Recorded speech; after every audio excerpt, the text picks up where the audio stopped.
बांग्लादेशी हिंदुओं को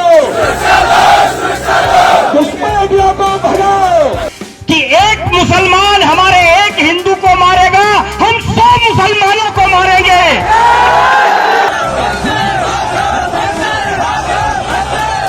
जब तक हम मुसलमानों को नहीं मारेंगे, ये राक्षस, ये आतताई मानने वाले नहीं हैं। उनका एक ही नारा है कि हम हिंदुओं को मार देंगे। यदि ये आतताई, दुराचारी, भ्रष्टाचारी नहीं मानेंगे तो घर में घुस के मारेंगे।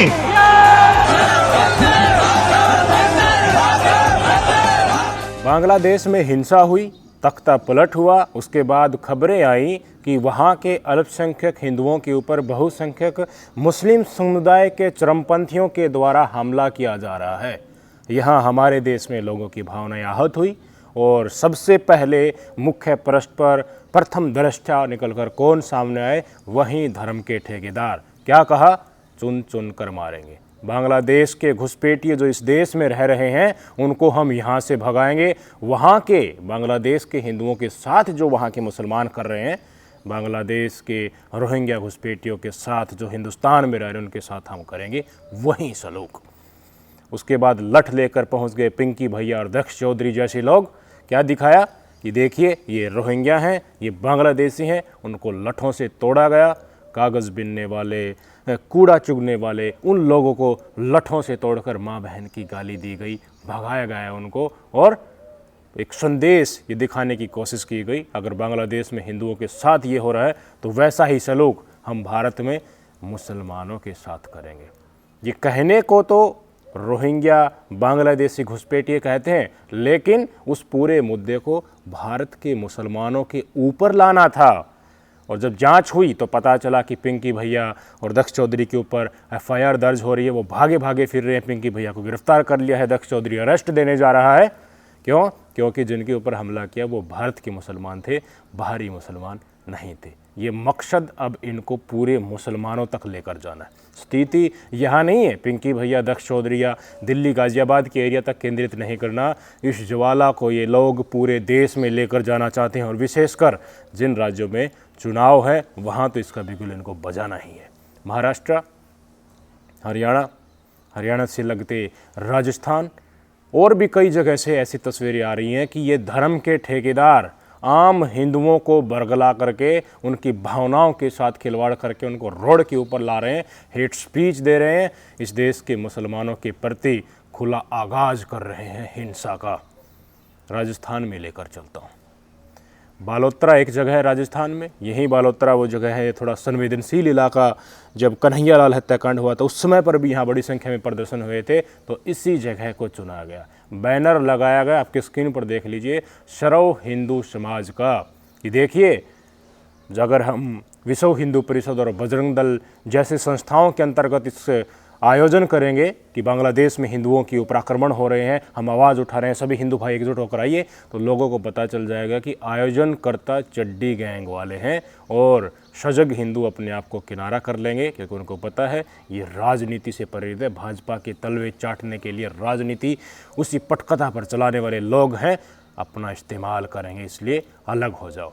अब क्या कर रहे हैं? थोड़ा बदलाव आ गया है। अब ये लिख रहे हैं कि सर्व हिंदू समाज आयोजन कर रहा है, और सर्व हिंदू समाज नाम से कोई संगठन आप सर्च करेंगे तो आपको कहीं नहीं मिलेगा। यानी कि लगे प्रदर्शनकारियों को भी आम हिंदू जो भोले भाले हैं बेचारे वो शामिल हैं, तो उनको ये लगे कि सारे हिंदू एकजुट होकर आ रहे हैं।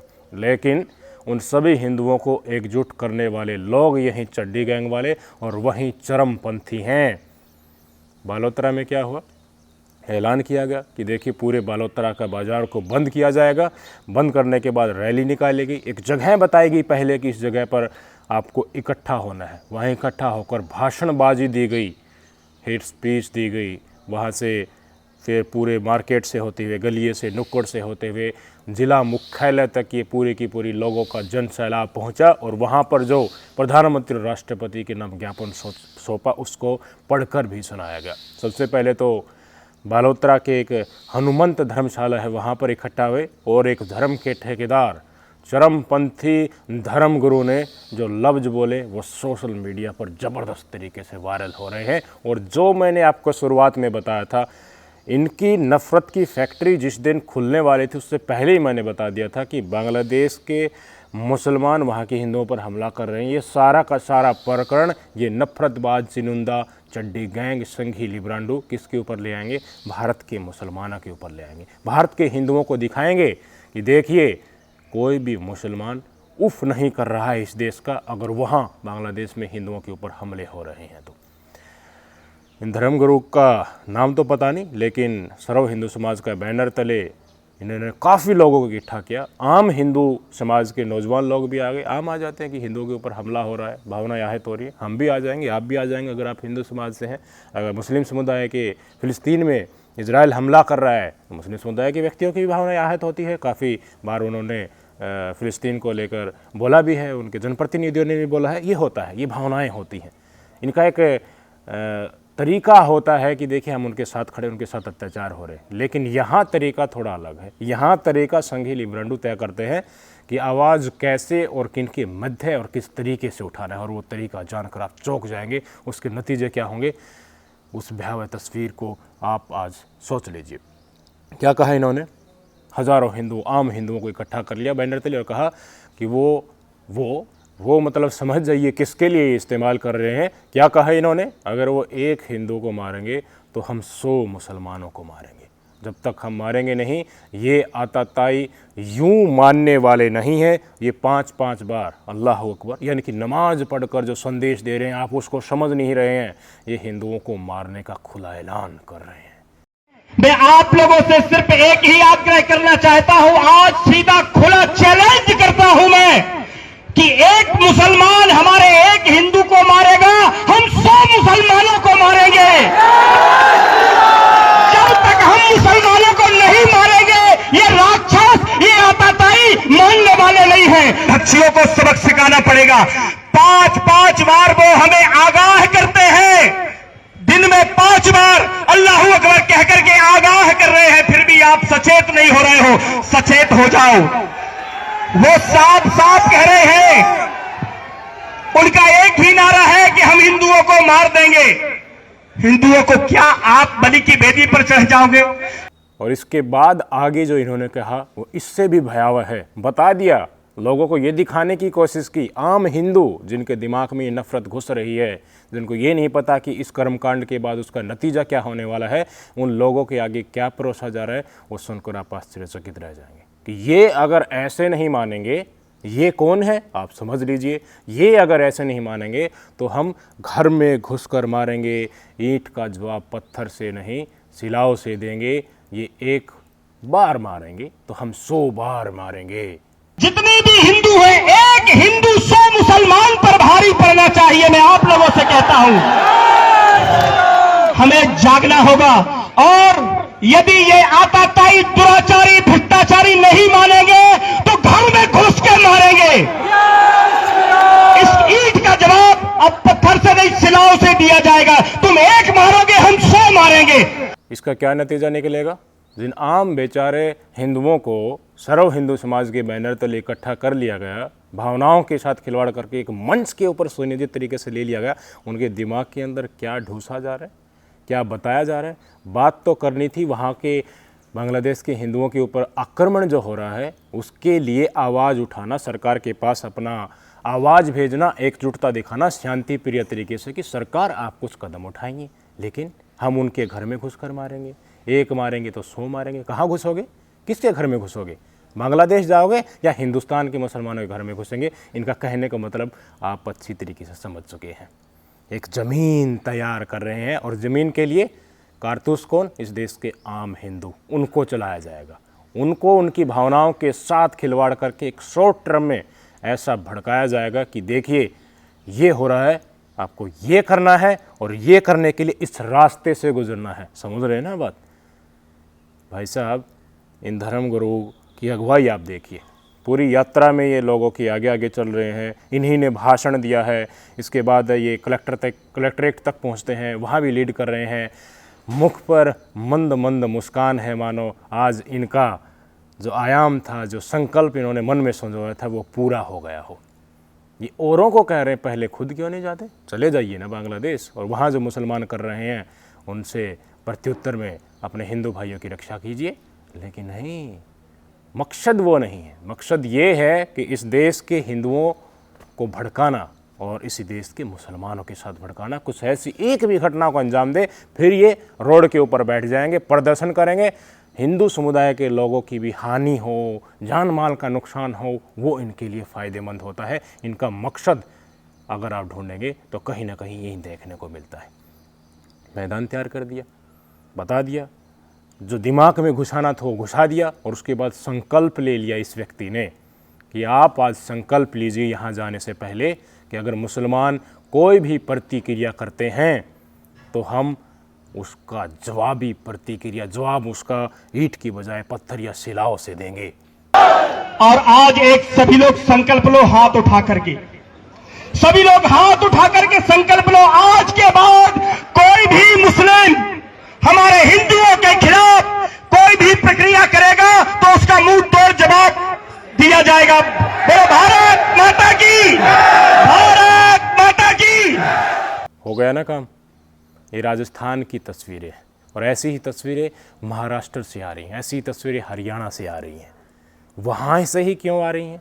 राजस्थान के लोगों का भावनाओं के, धर्म के नाम पर निचोड़ बड़ी संख्या में होता हुआ आया। इसलिए राजस्थान का इंफ्रास्ट्रक्चर डेवलपमेंट और मुद्दों आधारित राजनीति आपको कहीं देखने को नहीं मिलती। प्रधानमंत्री नरेंद्र मोदी जी को ही ले लीजिए, ये तो एक संगठन से जुड़े हुए लोग हो सकते हैं। मोदी जी ने इसी राजस्थान की धरती के ऊपर तो कहा था, क्या कहा था कि वो आ गए, कांग्रेसी आ गए, उनकी सरकार इंडिया गठबंधन की वाली आ गई तो वो ज़्यादा बच्चों वालों में बांट देंगे, घुसपैठियों में बांट देंगे, मुसलमानों में बांट देंगे। इसी राजस्थान की धरती के ऊपर कहा था। क्यों? क्योंकि उन्हें पता है कि यहाँ से वोट बैंक किस तरीके से मिलता है। इनको पता है, ये ठेकेदार जो धर्म के बने हुए हैं, कि यहाँ के आम लोगों को किस तरीके से बरगला करके, उनसे संकल्प लेकर के उन्हें मुसलमानों के खिलाफ तैयार करना है। क्यों? राजस्थान में मुसलमानों की संख्या ठीक ठाक है, तो वहाँ हिंदू वर्सेज मुसलमान की राजनीति चल जाती है।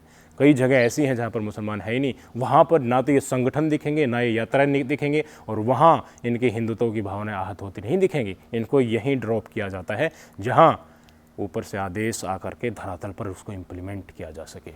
अलग अलग नायाब तरीके आ रहे हैं मेरे भाई लोगों, समझो। इनको चेक करोगे तो ये नीचे से उसी चड्ढी गैंग वाले लोग मिलेंगे। इनका मकसद वही होता है। मैं बार बार कहता हूँ, इनका इरादा ये है कि हिंदुओं को डराओ। हिंदू कैसे भी डराओ, उसका तरीका कई भी हो सकते हैं, भावनाएं आहत करके, या फिर मुसलमानों के ऊपर आक्रमण करके और मुसलमान से प्रत्युत्तर में हिंदुओं के ऊपर हमले हों। दंगों से इनकी राजनीति सीखती है। 2002 से लेकर 2024 का सफ़र खुली किताब है कि कौन मुख्यमंत्री कैसे बना, प्रधानमंत्री बना। सेना का नाम, मुसलमानों का नाम, तुष्टीकरण के चलते इस देश की आम जनमानस से हिंदुओं का क्या हाल आज हो गया है। बेरोजगारी, महंगाई से तरा रहे हैं। एक सर्वे की रिपोर्ट दिखाना चाहूँगा। बांग्लादेश में हिंदुओं के ऊपर हमले हुए, धर्मस्थलों के ऊपर हमले हुए, वहाँ लोग परेशान हैं। वहाँ पर पॉपुलेशन हिंदुओं की जब से 71 में बांग्लादेश बना तब से लगातार घटती हुई आ रही है। इस बात से इनकार नहीं किया जा सकता। इसके लिए हम सबको सार्वजनिक तौर पर आवाज़ उठानी चाहिए। लेकिन जो हमले हुए वो कितने हुए और उसको दिखाया कितना गया। जितने भी अफवाह की खबरें, फर्जी खबरें कि देखिए ये वीडियो बांग्लादेश से आई है लेकिन वो कहीं और की थी, भावनाएं लोगों की फर्जी आहत की गई, उसमें से 72% फर्जीवाड़ा की खबरें इस देश से चली, हमारे देश से चली। और वो चलाने वाले कौन हैं, आपकी स्क्रीन पर देख लीजिए। ये लोग, जयपुर डायलॉग्स हो गया, दीपक शर्मा हो गया, जिनको हर मोर्चों पर मैं आपको दिखाता चलता हूँ कि ये ढूंढते रहते हैं कि नफ़रत कैसे हम परोस सकते हैं। यहीं अग्रणी है, भूमिका निभा रहे हैं मुसलमानों के खिलाफ जहर उगलने में, फर्जी खबरें चलाने में। और फर्जी खबरों को ध्वस्त करने के लिए सरकारी एजेंसी है PIB फैक्ट चेक, उसकी साइट पर आप जाकर देखेंगे तो इनके फर्जीवाड़े को बेनकाब करने वाला कोई नहीं है। क्यों? क्योंकि ये सिस्टम का हिस्सा है, नफरत सत्ता संरक्षित है। समझो, इन बातों को अपने दिमाग में आत्मसात कराओ। वो आपको मुसलमानों के खिलाफ खड़े करना चाहते हैं, वो आपके बच्चों का भविष्य बर्बाद करना चाहते हैं ताकि आपके बच्चे पढ़े लिखे ना, संविधान के हकों को ना जाने, इन तानाशाह से सवाल न करे, धर्म के नाम पर वो चुपचाप पूंजीपतियों की गुलामी स्वीकार कर ले। ये कोशिशें एक तरफ पुरजोर तरीके से दृढ़ता से चल रही हैं और आपको इस हिंदू मुस्लिम के फेर में उलझा कर रखा जा रहा है। अपने बच्चों को बचाइए।